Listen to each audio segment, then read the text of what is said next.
यवतमाळच्या मतदार सर्वांना माझी विनंती, जो अपक्षावर अन्याय होत आहे या पद्धतीने अपक्षाला तर पहिले डालून टाकलं, यांनी चिन्हच नाही दिलं. त्यानं तर आम्ही त्यांना गांडर दाखवलं तेव्हा चिन्ह दिलं, परंतु यांची हुकुमशाही चालू आहे.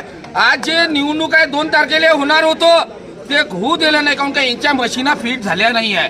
काऊन का याच्या मशीनामध्ये जिथं जिथं एकच चिन्ह निघाला पाहिजे, मी त्या चिन्हाचं नाव घेत नाही, हे सर्व जगजाहीर आहे, तेच चिन्ह निघणार आहे. यासाठी यांनी निवडणूक वाढवली आहे आणि सर्व काही ओपन करत नाही आहे.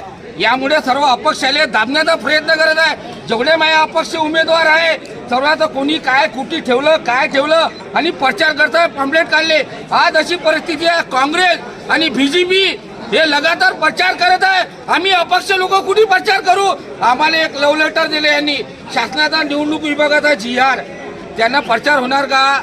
त्यांचे प्रचार चालू आहे, त्यांचे पॅम्पलेट वाटणं चालू आहे. का आम्ही अपक्षांनी का गांधार घेताव का गांधराची फसल लावाव का? हे आमचा मोठा प्रश्न आहे. आणि आता या कलेक्टर जिल्हा अधिकारी कार्यालयामध्ये मंत्री लोक येऊन गेले कॅबिन मध्ये. हे कोणती लोकशाही होय?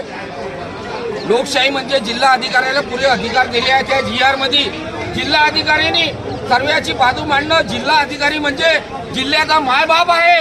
हे सर्व निर्णय घेणारे जिल्हा अधिकाऱ्याला अधिकार आहे. आम्ही 1-1 रुपया जमा करून हे सर्व भरलं आहे. आणि याचा निवडणुकीमध्ये जो होत आहे विषय, हे छटाकभरची निवडणूक आहे. मी आमदार खासदार लढलो आहे, पण नगर परिषद सारखा गोंधळ कुठेच होत नाही आहे. एकाही अपक्षाले त्याला निवडून आणणं नाही आहे. फक्त त्यांचं एकच चाललं पाहिजे, कमळाचं फूल, कमळाचं फूल, कमळाचं फूल.